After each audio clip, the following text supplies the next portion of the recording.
Welcome to Wealth Coffee Chats, folks, for your daily live updates. Get the most out of today's episode by participating in the chat. Make sure you ask some questions, be part of the conversation, have a bit of fun, grab a coffee or a tea, take some notes, and get ready to start your day, folks. Quick few housekeeping rules, though. No spamming, no advertising or self-promotion in the chat. That's not on. Be kind and respectful to everyone when participating. And most of all, have a good time. Real estate investing can be your biggest asset. It also can be your most expensive asset when it comes to getting it right or getting it wrong, folks.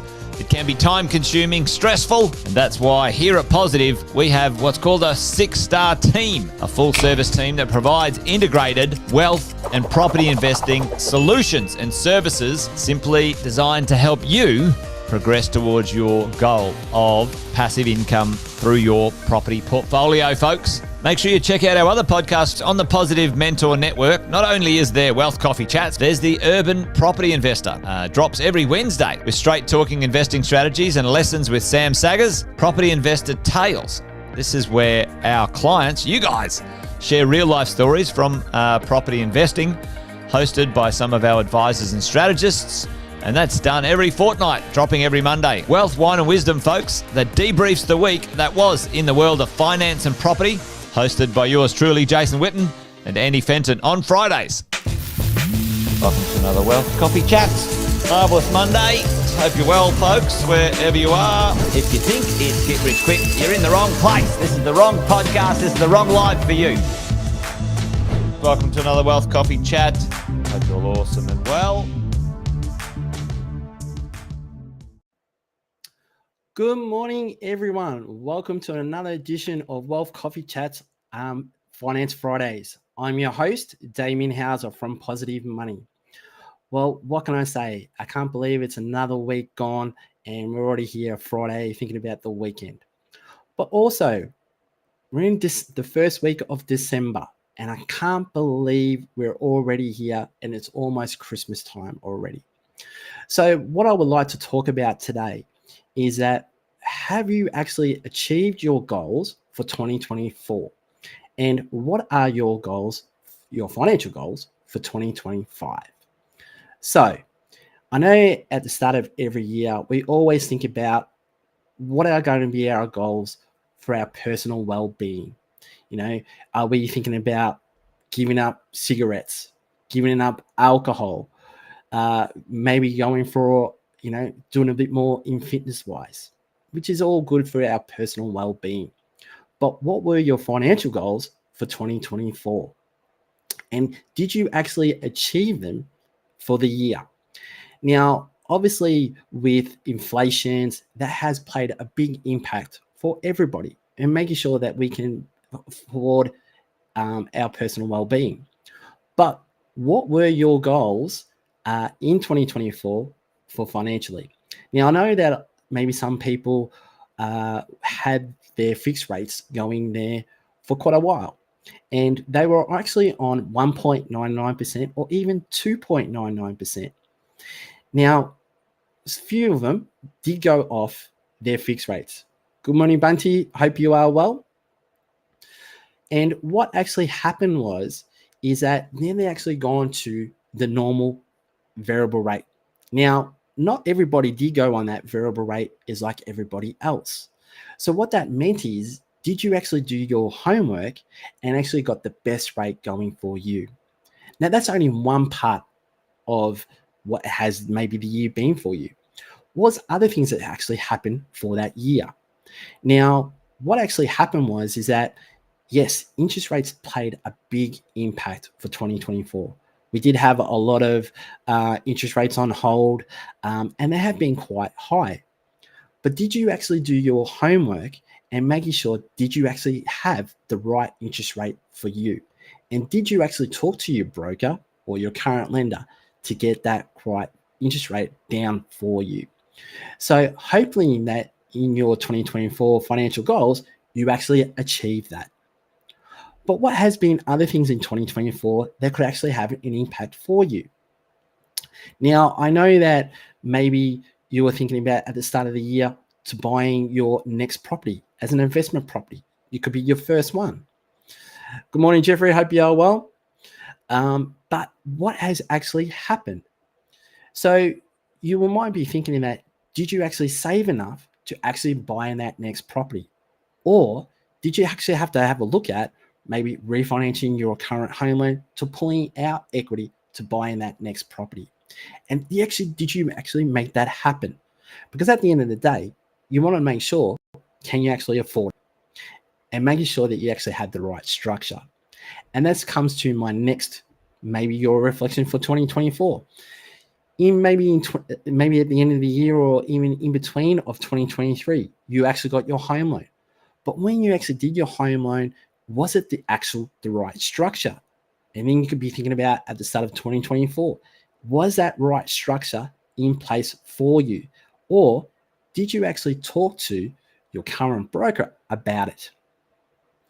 So, want to have you have a think about, did you actually have your goals set right for 2024? And did you actually make them happen?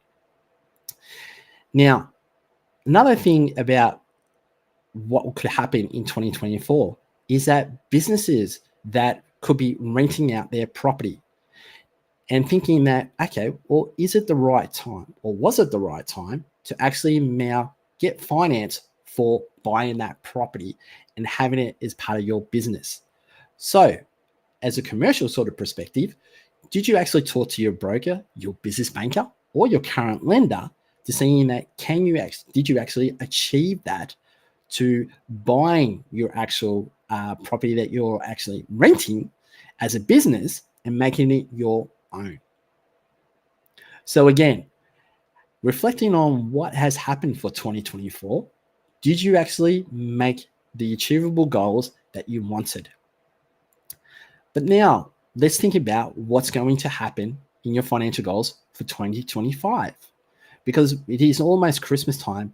And now it's maybe thinking about, what are we going to do for 2025?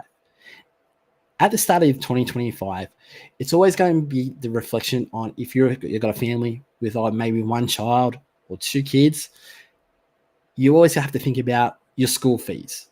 Okay, that is the most important thing with the family.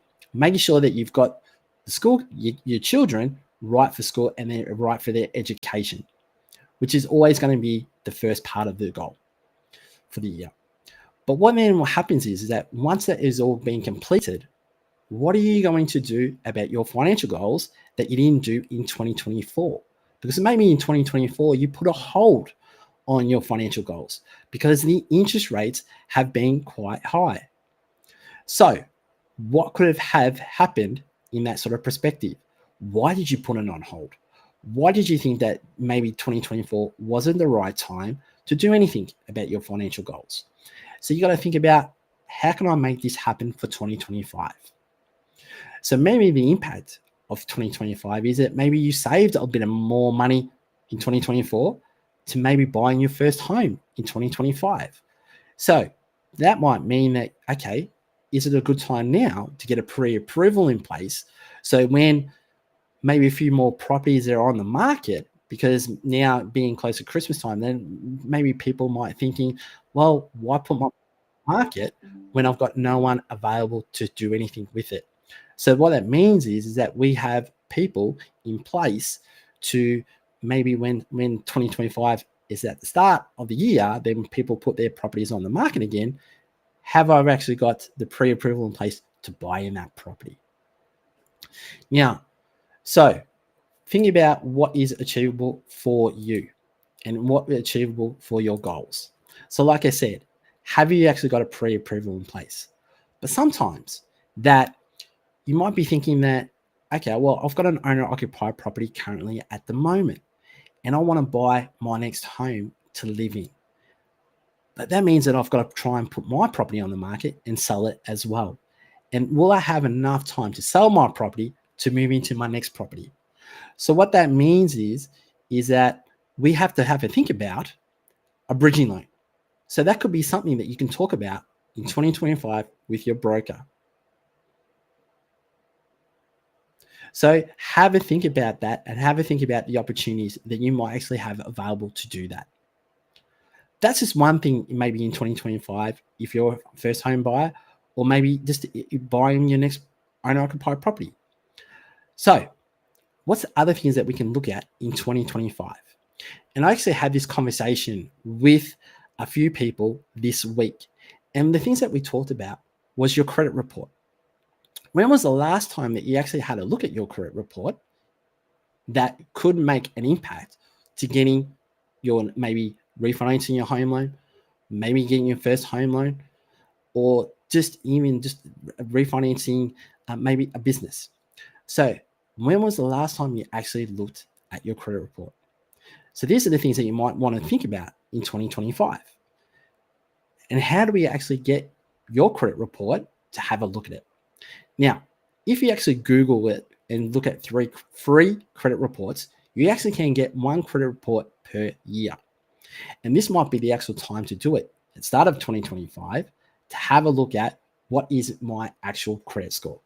Because a good credit score, being maybe the 8s, 900s, or even 1,000, can get you over the line fairly quickly.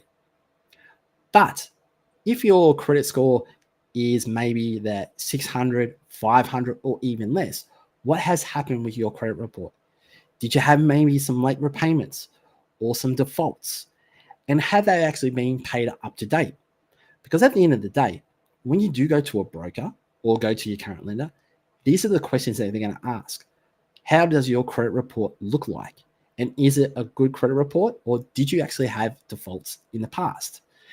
And have they been paid up to date? Because at that time being, if we know they're being paid up to date, we just need an explanation on knowing what has actually happened. So then we can go back to the lender for the lender to decide, is that going to be acceptable, or do we have to wait for a certain period? So knowing that your credit report is up to date can make a big impact on getting a home loan. So these are the things that you might want to think about in 2025. But knowing when the interest rates are going to be reduced, and knowing that, okay, when are these interest rates going to happen in 2025? Because the media has always a big impact on knowing that, okay, when is that going to happen? You could be talking to your broker about that, or you could be just talking to family and friends. So are you actually waiting for those interest rates to be reduced before changes in 2025? And then knowing that, okay, well, how can I get the best interest rate for me at that time when interest rates go down?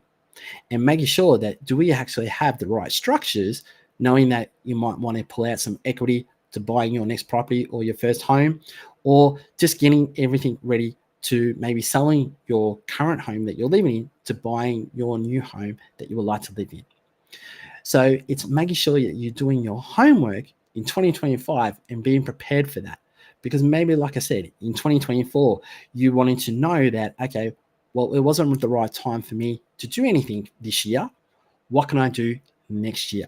And having these conversations with the right people is making sure that you are prepared for 2025. Now, other things that might be something that you might want to think about, or you might have family members to think about, is buying your first home available for you. So knowing that you actually have the right grants available in every state, because every state is all different, what can be achievable for you, and how do you actually get those grants? So maybe you need to do get your homework ready to do that, and talking to the right people on knowing that, can you actually be approved with those certain grants? Morning, Tim. Yes, being in the market ready for 2025 is always a good way to knowing, are you going to be ready?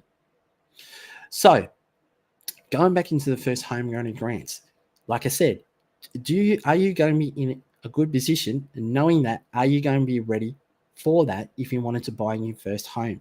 And knowing that, do you actually have savings available to do that? So, like I said, have your goals been achieved for 2024, and knowing that it is now close to Christmas? And look, maybe people are still trying to settle their loans at the end of the year and having that good Christmas present for 2024. But if that wasn't ready for 2024, and like I said, you did put it on hold, What are your financial goals for 2025? And are you going to be ready for 2025, knowing that what you would like to do? So on that note, I hope you have a good, happy Friday. And I hope your end of the year for 2024 is going to be successful. Usually Kang will be the last Wealth Coffee Chat for 2024. But for me to be doing this for a little bit, coming in when I'm needed, I hope everyone has a merry and happy Christmas and a happy new year for 2025. And I hope your goals are going to be achievable for 2025, knowing that you are prepared and ready to either buy your first home, buy an investment property, or knowing that you wanted to sell your owner-occupied property and getting ready to buy a new home. So I hope everybody is ready for your 2025 and have a good day. Thanks. Episode of Wealth Coffee Chat, folks. Make sure you like, subscribe, and turn on your notifications so you never miss a thing when we go live. Improve your portfolio and investing game, folks, with Wealth Coffee Chats live every morning at 8:10 each weekday. Make sure you join us. Previous episodes are also available wherever you get your podcasts, folks, as well as our other podcasts from the 6-Star team here at positivementor.com.au.